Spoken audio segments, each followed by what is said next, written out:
સુરતના અડાજણ ગામમાં રહેતા 19 વર્ષીય જેસલ ભાવિન મેસુરિયાનું અકસ્માતમાં મોત થયું હતું। ગઈકાલે જેસલ પોતાની કોલેજમાંથી ઘર તરફ પરત ફરતા રસ્તામાં ડિવાઈડર સાથે અથડાતા ગંભીર અકસ્માત સર્જાયો હતો। ત્યારબાદ તેને સારવાર માટે ખાનગી હોસ્પિટલ ખસેડવામાં આવ્યો। હોસ્પિટલમાં તેમને મૃત જાહેર કરવામાં આવ્યા। જેસલ મેસુરિયા કોલેજમાં અભ્યાસ કરતો હતો। જેસલના માતા પિતાએ નિર્ણય કર્યો કે અંગદાન કરશે। ત્યારબાદ જેસલના ચક્ષુદાન કરવામાં આવ્યા।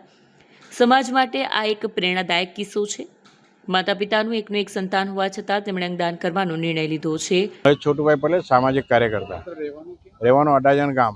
શું ઘટના બની હતી આપણા દીકરા સાથે? ઘટના એવી થઈ હતી કે કોલેજના ફંક્શનમાંથી દીકરો ઘર તરફ આવી રહ્યો હતો તો બાઇક સ્લીપ મારી ગઈ સરદાર બ્રિજ પર, અને ડિવાઈડર જે છે જે પથ્થરના બનાવેલા આવે છે, ખરેખર ફાઈબરના હોવા જોઈએ, તેના કારણે બાળકનું મૃત્યુ થયું છે।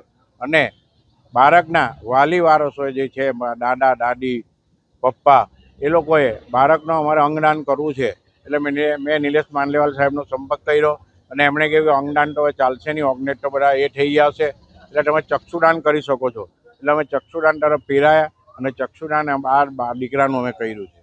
શું એવો મેસેજ આપશો? સમાજને એ મેસેજ આપવા માંગુ છું કે જ્યારે 19 વર્ષનો એકનો એક દીકરો ગુમાવ્યા પછી જે મા બાપો અને જે દાદા દાદી એમ કહેતા હોય કે મારા દીકરાનું અંગદાન કરવું છે, મારા દીકરાનું જે બી અંગ છે એનાથી હું બીજાને જોઈને એને સંતોષ માની, કોઈને બી એની આંખ લાગશે તો એમ માનીશ કે મારા દીકરાની આંખ છે, તો એનાથી લોકોને અંધાપો દૂર થશે।